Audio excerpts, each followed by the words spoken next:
Welcome to Kaliningrad, folks. It's a little slice of Russia sandwiched between Lithuania and Poland. On the map, it looks like a rogue Tetris piece that just refused to fit in. This peculiar geographic anomaly isn't some cartographical error. It's a fascinating story of history, war, and simmering geopolitical tension. Kaliningrad is an exclave, a bit of a country's territory separated from the mainland.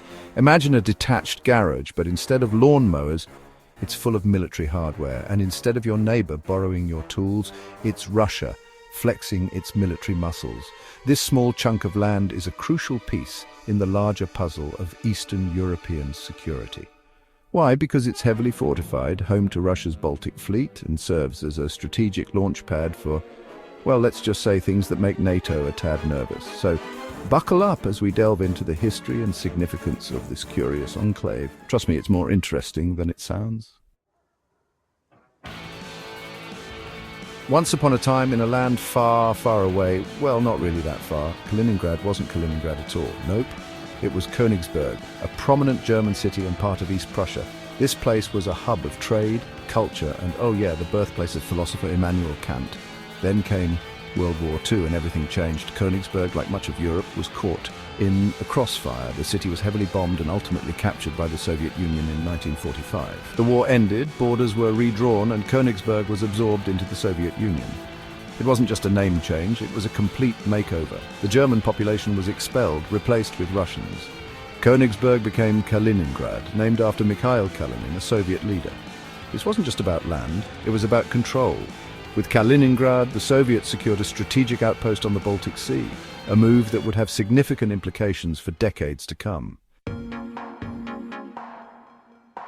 Now let's talk about why Russia is so keen on holding on to this little piece of land. The answer, my friends, is simple. Location, location, location. Kaliningrad is Russia's only ice-free port in the Baltic Sea. That means their ships can come and go all year round without worrying about getting stuck in the frozen water.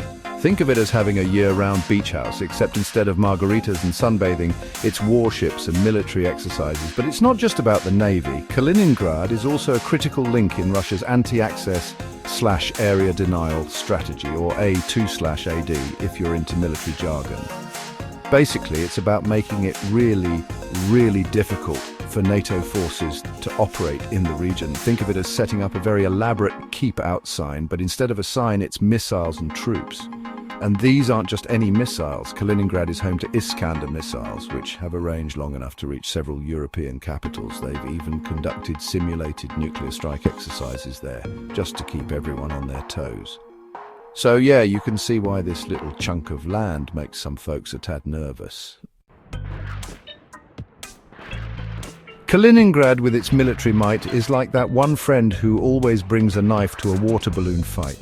It creates a lot of tension, especially with its neighbors Lithuania and Poland, both NATO members.